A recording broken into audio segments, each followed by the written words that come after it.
jail is running tight on budget. We have this overtime pay issue, and we have a bunch of spots open. What's causing this problem, and how are you going to fix it? Well, one of the things that Sheriff Hickman did, I think, was increase the age, for example, of the jail staff to 21. And I think that's created a more difficult situation in terms of hiring people on, because you have a smaller pool.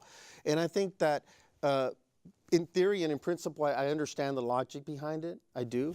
But you also needed a plan to make sure that you could adequately recruit and staff it.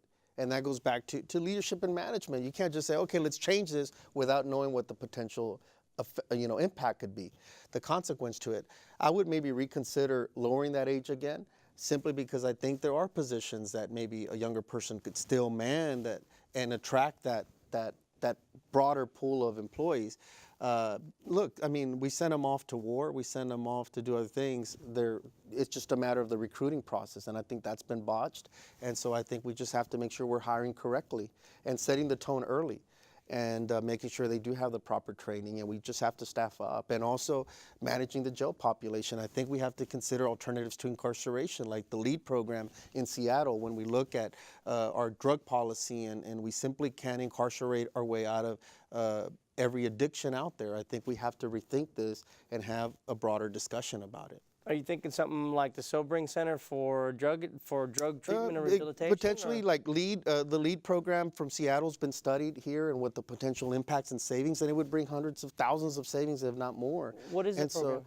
So it allows for an early intervention up front before incarceration.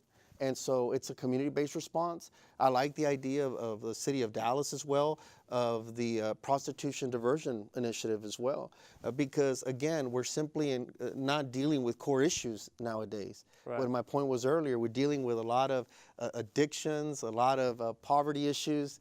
People are simply, struggling and having a steal or whatever. I mean, we've got to rethink how we're approaching crime, because we've gotten away from really being out there fighting crime. See, all these is not being done just to say, well, let's be soft on it. It's on the contrary. It's so we could be tough on crime and truly go after the hard criminals. And we could be tough on crime, but also smart and compassionate at the same time. Yeah, I mean, I heard you talk about, in terms of the legislature acting to help out the bail side of things, but I mean, do you think also that it's time for the legislature to step in and reevaluate our drug laws? Yes. I mean, it seems to me that the majority of the people who end up in jail are there for drug offenses and not dealing, not being a drug dealer. It's using, it's possession. It's possession of marijuana, possession of cocaine, possession of heroin, possession of all these controlled substances, where really the only person they're hurting is themselves. That's correct. And I posted something on my social media platforms today where 98% of the arrests in Harris County, not only through the Harris County Sheriff's Office, but all the agencies that feed into the system, 98% come from zip codes that were deemed to be poor zip codes. So we're targeting, it seems, poor neighborhoods. So we're really not, we're adding another burden to the situation where incarcerating isn't going to stop them from coming out and using marijuana. They're not overdosing from marijuana. And so we have to rethink how we do this and find more effective models that maybe have a community-based approach, cite and release, other options that are out there to free up that jail space.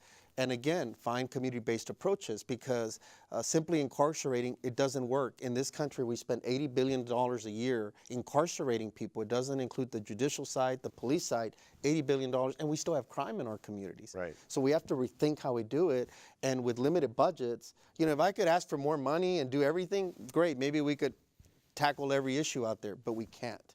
And so that's why we have to rethink our drug policy, and I think that seeing that happen at the state level would be a good thing.